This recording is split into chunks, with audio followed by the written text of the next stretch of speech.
Agenda yang digelar oleh Pak Menkum hari ini? Ya, hari ini Pak Menteri ingin mengadakan pertemuan dengan para pelaku industri musik di Indonesia. Pada dasarnya Pak Menteri ingin memberikan sebuah update bahwa pemerintah sedang akan melakukan sebuah perundingan atau sebuah usaha untuk memberikan kesetaraan dalam hal royalti di Indonesia. Dalam hal ini bisa berkaitan dengan beberapa negara yang tergabung dengan rencana ini, ratifikasi yang sudah dilakukan. Karena apa? Karena selama ini Indonesia itu rate-nya itu paling kecil. Umpamanya contohnya kalau kayak YouTube Indonesia cuma dapat $0,8, sedangkan kalau di US itu $11. Jadi contohnya itu. Jadi supaya negara kita punya bargain yang bagus dalam penentuan tarif royalti dari pemungutan karya-karya musik yang didistribusikan di digital platform. Jadi dengan adanya kerjasama pihak Kemenlu ini ada kemungkinan royalti di Indonesia bisa naik juga masih Mas? Ya rencana ya kita pengennya sih begitu, tapi ini kan baru proposal yang diajukan sama pemerintah. Nah Pak Menteri ini ingin menyampaikan ini kepada pelaku industri bahwa tujuan inilah ujungnya adalah memberikan kesejahteraan untuk para pencipta lagu yang berkaitan dengan royalti digital. Jadi kalau itu perbandingannya berapa sih Mas? Rate royalti Indonesia? Jauh banget. Jadi kalau Indonesia tuh kalau nggak salah kalau di YouTube itu, correct me if I'm wrong, itu $0,8. Tapi kalau orang Amerika, mereka mengupload konten atau memberikan konten itu mereka royaltinya $11. Jadi memang jauh banget. Jadi contohnya seperti itu. Dan itu berlaku di beberapa platform seperti itu. Jadi Pak Menteri di sini ingin mencoba membantu untuk memberikan kesetaraan atau perbandingan yang sama dengan negara-negara lain. Indonesia harus punya bargain yang bagus karena kita kan punya penduduk yang besar. Jadi kalau umpamanya langganannya premium cuma 10%, tapi ada 300 juta penduduk 300 juta pengguna yang bisa memberikan royalti yang gede.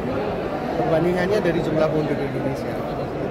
Sesuai dengan statement atau jawaban dari Pak Menteri tadi, mungkin gimana menanggapinya, atau masih ada yang mengganjal atau gimana? Ya, itu satu yang tadi Pak Menteri ingin menyampaikan bahwa rencana pemerintah ingin mengajukan proposal untuk memberikan sebuah kesetaraan dalam royalti dan royalti. Tapi yang kedua adalah Pak Menteri juga menyampaikan bahwa selama ini LMK yang sudah melakukan pemungutan atau collecting royalti itu supaya memberikan data-datanya kepada pemerintah yang diminta oleh LMKN.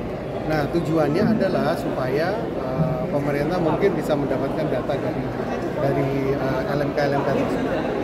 Itu salah satunya. Jadi ini tadi lebih kepada memberikan keyakinan bahwa pemerintah hadir bersama dengan para pencipta.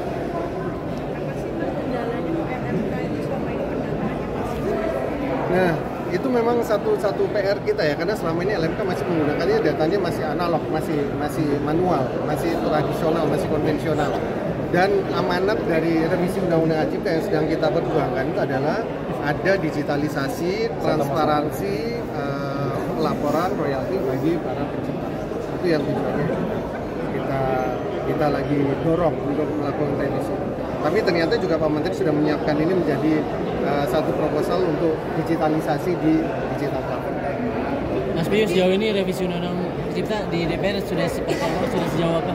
Harusnya revisi Undang-Undang Cipta ini targetnya kan 2 bulan. Ya. Kemarin disampaikan sama Wakil Ketua DPR Pak Prof.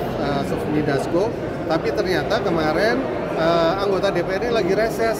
Jadi lagi libur panjang selama kurang lebih 1 bulan. Jadi kita menunggu nanti di November ini akan mulai sidang lagi, rapat lagi. Nah, harapannya kita akan diundang lagi untuk perumusan ini. Kita sudah menyiapkan daftar inventarisasi masalah yang diminta oleh DPR dan juga naskah akademis. Jadi usulan kita ini harus berdasarkan atau berbekal semangat akademis. Jadi ada dasar hukumnya, ada dasar usulannya itu ada berdasar. Berarti 2 bulan nggak cukup tuh Mas kemarin ya untuk membahas revisi Undang-Undang Hak Cipta ini nih? Ya kan kita semua tergantung sama anggota DPR. Jadi anggota DPR ini lagi pada libur semua, jadi ya akhirnya tertunda. Kalau kami dari aksi pengennya setiap hari kita diminta rapat pun kita siap. Dan bahkan kita juga sudah menyiapkan itu berupa naskah-naskah yang sudah kita sudah kita persiapkan, sehingga nanti ketika udah mulai rapat kita udah tunjukin ini loh, kita udah siapin paparan-paparan ini. Ini LMKN punya satu digital festival namanya Inspiration, mungkin dari tanggapan Mas Kustis. Saya belum bisa memberi komen karena buat kami bukan itu yang kita kejar. Karena yang kita kejar adalah kalau dari kami adalah bahwa untuk izin atau lisensi itu harus dilakukan sebelum penggunaan karya itu. Nah, kalau umpamanya inspirasi tadi masih memegang atau masih masih pakai berasas yang lama, yaitu setelah digunakan karyanya baru izin, itu berarti jauh banget dari harapan kita. Tapi tadi arahan kemarin dari wakil DPR masih berjalan nggak sih Mas?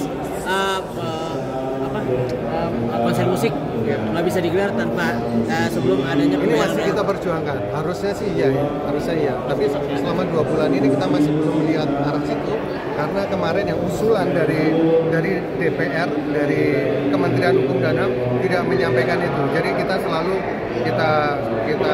kita interupsi. Mana nih usulannya yang harus kita berikan?